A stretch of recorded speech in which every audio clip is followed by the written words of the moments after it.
আমি সহিহ বুখারীর 3675 নম্বর একটি হাদিস থেকে আপনাদের সামনে আজকের আলোচনাগুলি পেশ করব।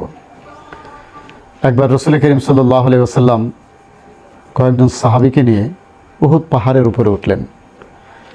পাহাড়ে ওঠার সাথে সাথেই পাহাড় কাঁপতে শুরু করলো। এই হাদিসে নবী করিম সাল্লাল্লাহু আলাইহি ওয়াসাল্লাম বলছেন, আন্নান নবী সাল্লাল্লাহু আলাইহি ওয়াসাল্লাম সয়দা উহুদান ও আবু বকরিন ও ওমর ও উসমান ফারাজাফা বিহিম। রাসূল যখন উহুদ পাহাড়ে উঠলেন তখন রাসূলের সাথে আবু বকর, ওমর, ওসমান তারাও সাথে ছিলেন। ফারাজাফা বিহিম, রাসূল তাদেরকে নিয়ে উহুদ পাহাড়ে ওঠার সাথে সাথেই উহুদ পাহাড় কাঁপতে শুরু করলো। তখন নবীজি বললেন, ফাকাল আসবুত উহুদু ফাইন্নামা আলাইকা নাবিয়্যুন ওয়া সিদ্দীকুন ওয়া শাহিদানে। রাসূল উহুদ পাহাড়কে লক্ষ্য করে বললেন, হে উহুদ পাহাড়, তোমার কম্পন বন্ধ করো।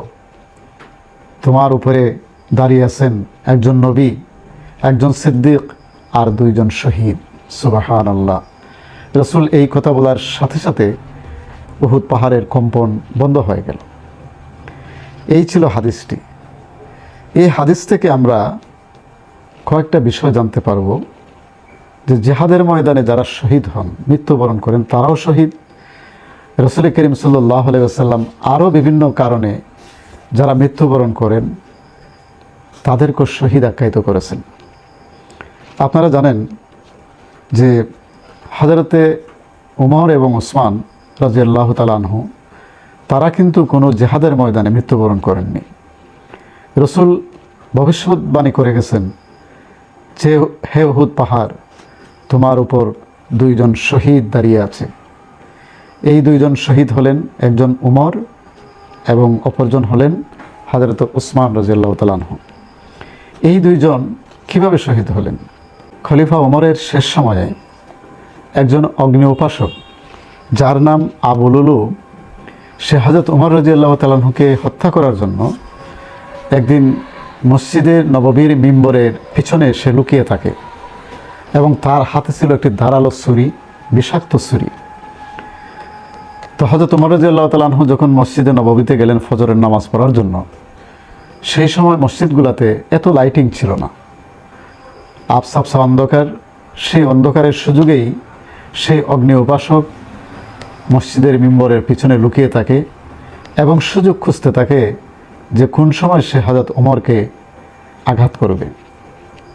হযরত ওমর রাদিয়াল্লাহু তাআলা আনহু যখন ফজরের নামাজ শুরু করলেন, প্রথম রাকাত পড়লেন। এই প্রথম রাকাতে কিন্তু তার উপরে আক্রমণ করা হয়নি। যখন দ্বিতীয় রাকাত শুরু করলেন তখনই সে মিম্বরের পিছন থেকে এসে নামাজের মধ্যেই হযরত ওমর রাদিয়াল্লাহু তাআলা আনহুর উপরে সে আক্রমণ করলো। ছুরি দিয়ে একটির পর একটি আঘাত করতে করতে হযরত ওমরকে এই মসজিদের ভিতরেই রক্তাক্ত করল।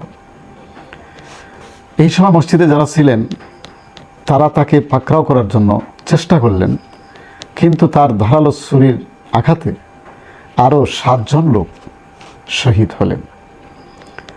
শেষ বলে তাকে পাকড়াও করা হলো। এই সময় সে চিন্তা করলো যে নিশ্চিত তাকে মৃত্যুদণ্ড দেওয়া হবে। এই জন্য সে নিজেই আত্মহত্যা করে মারা যায়। হযরত ওমর রাদিয়াল্লাহু তাআলা আনহু নিথর দেহটি মসজিদের ভিতরেই পড়ে থাকে এবং সেখানেই তিনি শাহাদত বরণ করেন। তো এটা তো কোনো জিহাদের ময়দানের শাহাদতের ঘটনা নয়। একজন অতর্কিতে হযরত ওমরকে আক্রমণ করে ছুরিকাঘাত করে তাকে দুনিয়া থেকে বিদায় করে দিল। রাসূল এই কথাটা বললেন যে কেউ যদি কোনো মানুষকে, কোনো ডাকাত, হাইজাকার বা যে কোনো শত্রু একজনকে অন্যায়ভাবে মারধর করে তাকে হতাহত করে, তাকে দুনিয়া থেকে বিদায় করে দেয়, রাসূলের ঘোষণা অনুযায়ী সেই মানুষটিও শাহাদতের মর্যাদা লাভ করবে। আরেকজন ছিলেন হযরত উসমান রাদিয়াল্লাহু তাআলা আনহু। উসমান রাদিয়াল্লাহু তাআলা আনহুর সময়ে শেষ দিকে এমন বিদ্রোহ শুরু হলো।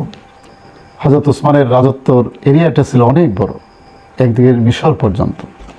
সেই মিশরের কিছু লোক হযরত ওসমান রাদিয়াল্লাহু তাআলা আনহুর বিরুদ্ধে বিদ্রোহ ঘোষণা করে এবং তারা এক সময় হযরত ওসমান রাদিয়াল্লাহু তাআলা আনহুর বাড়ি অবরোধ করে।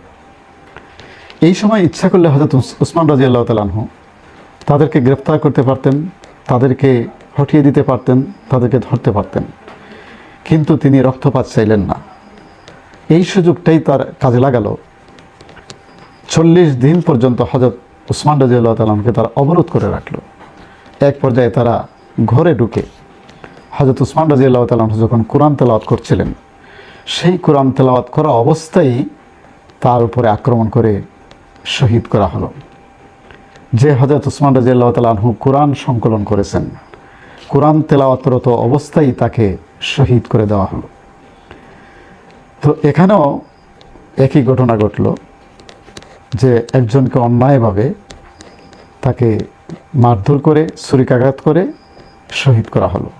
এ থেকেও আমরা বুঝতে পারলাম যে শুধুমাত্র জিহাদের ময়দানে মারা গেলেই শহীদ নয়, আরও বিভিন্ন কারণেও শহীদ হতে পারে। যেমন কেউ তার অধিকার আদায়ের জন্য যদি মারা যায় সেও শহীদ, কেউ আগুনে পুড়ে মারা গেলেও শহীদ, পানিতে ডুবে মারা গেলেও শহীদ, গাড়ি অ্যাক্সিডেন্টে মারা গেলেও শহীদ, বজ্রপাতে অগ্নিকাণ্ডে মারা গেলেও শহীদ। এবং যে সমস্ত মানুষ সব সময় শাহাদতের মৃত্যু কামনা করে, আল্লাহ তাদেরকেও শাহাদতের মর্যাদা দেবেন। এই হাদিস থেকে আমরা সুস্পষ্টভাবে জানতে পারলাম, হযরত ওমর এবং ওসমানের মৃত্যুর ঘটনা থেকে জানতে পারলাম যে তারা জিহাদের ময়দানে শহীদ না হলেও রাসূলের সেই কথা অনুযায়ী তারা শাহাদতের মর্যাদা লাভ করেছিলেন।